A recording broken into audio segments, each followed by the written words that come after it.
This is Marcus Corval. I'm here with Studio MMA and MMA Net, and we've got Dennis Bermudez with us. How you feeling? You got 3 days to fight. I'm feeling great right now. I'm feeling strong right now. Feeling real strong and confident. You were actually the first pick for Team Mayhem Miller, and you proved it. You're here in the finals. You had a great way coming up here with 3 wins, 2 TKOs, and 1 rear naked choke versus Akira from Sweden. Yes. And you're fighting guillotine. And you're fighting a tough guy in Diego Brandao. How are you feeling about the fight? Feeling great. I'm feeling great. You know, I've been doing my homework, so now it's time for the exam. You know. You've had a few TKO wins in the beginning of your career as well, and you've been around the game. You fought Shine, you fought M1. Obviously, he's proven as well that he's got punching power. Are you planning on keeping this fight standing, or are you taking it to the ground, or? I mean, I'm always looking to take my fights to the ground, you know. I've been wrestling for years. However, I feel confident anywhere, you know what I mean? I feel like my last fight against Kira, I was really chasing the takedown and really trying to take it to the ground a lot, and I paid for it, you know. So that's not the game plan this time around. You know, we're going to set up takedowns with punches. If it's not there, we'll keep punching, you know. Keep ass to center and control the cage. You've been on a few big stages before. Shine is obviously a big promotion, and so is M1. So it's not the first time, but coming Saturday night, is that going to be the biggest crowd you're going to be in front of, do you believe?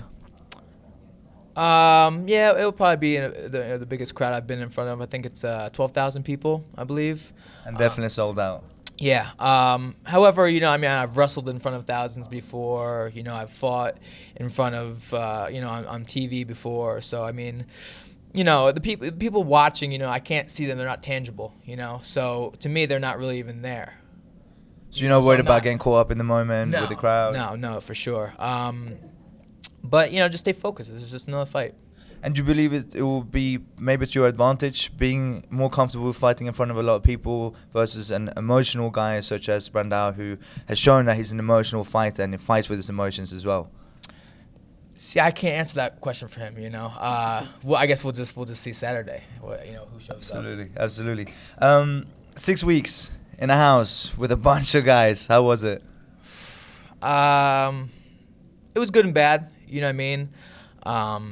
It was good, whereas, you know, you have to worry about paying your car insurance or paying bills on time or, you know, gas or, you know, just, you know, your girlfriend's nagging you got to clean your apartment. You know what I mean? You don't have to worry about those things, but you got different problems, you know.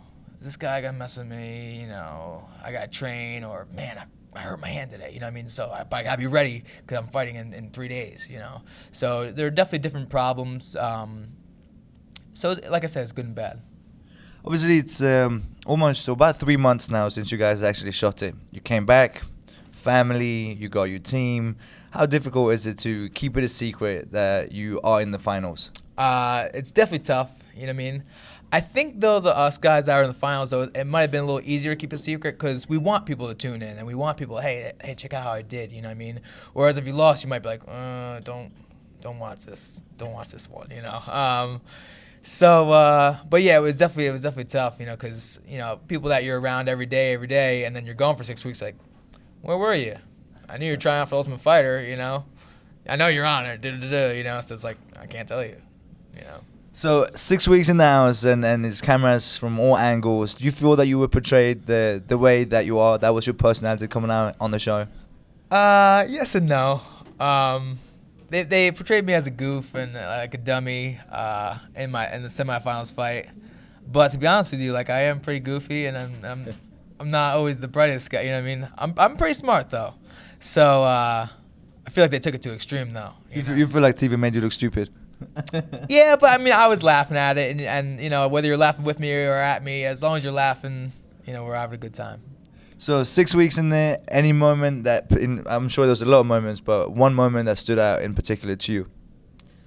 Man, we used to have me, Mayhem, and Dr. Ryan Parsons, and Dustin Pegg, and Johnny Bedford we had some great sauna sits, you know, great convos, you know, I can't tell you guys what we talked about, you know, but we just, you know, really had some good conversations, and it was great. And obviously you're in the finals, and win or lose Saturday, most likely you are going to be in the UFC, period, right? What's next? It's gone to your head yet? What's gonna happen in your career? What's your goals? Win or lose, we're just getting ready to make a mark in the UFC no matter what. I believe whoever wins this fight is definitely going to be, within the top 5 in this next year. I said it as soon as they opened the gate to get, to fight to get in the house. I was like, wow, whoever wins these weight classes is going to be awesome. That's the most talent I've ever seen in one room, and everybody showed up and fought their hearts out, and it's a great season. Dana White actually said it before the show started, saying tune in this year, and obviously he's a promoter, but at the same time he said this is the best pool of talent, and just to get into the house. When they showed those fights, there was a lot of guys that were very, very talented. They didn't even get a chance to get into the house, and I believe you're right. Top 5. How much do you think it helps to speed up the career process, so to say, to be in the house in the UFC? Not just fight mixed martial arts, obviously now you're in the UFC, but to get a chance to get a title shot. Does it make a big difference, the promotion of living in the house for 6 weeks and being on television? I think it does. Not only do the fans get to know you as a fighter, but they get to know about your personality, where you came from, what you're about, So they've got more background on you than just the way you fight, So definitely coming through the house, I think, is an advantage, Because if you're a fan favorite and people like you, UFC is going to keep you around a little bit longer, whether you're winning or losing, I think the fans really do have a big say in who stays around and who doesn't, As long as you show up to fight, you're going to be around for a while. And are people recognizing you? Are the fans stopping you on the streets yet? Yeah, here and there. But Long Island is, it's funny. Like, I don't think people really care. Like, a great amount. They're busy. Chasing their millions of dollars or whatever. Like, you fight. Like, good, great for you. Who cares? Where I feel as if, some of the smaller towns are are really like, wow. You came from here, or good luck, and I'm here for you. So. I got both ends of the spectrum. I grew up in a small town, but now I live in a big city. So both Long Island and New York, there you got the support. Yeah, PA, so we're all over. Looking forward to seeing you on Saturday night in that cage, and good luck. Thank you. Thanks, man.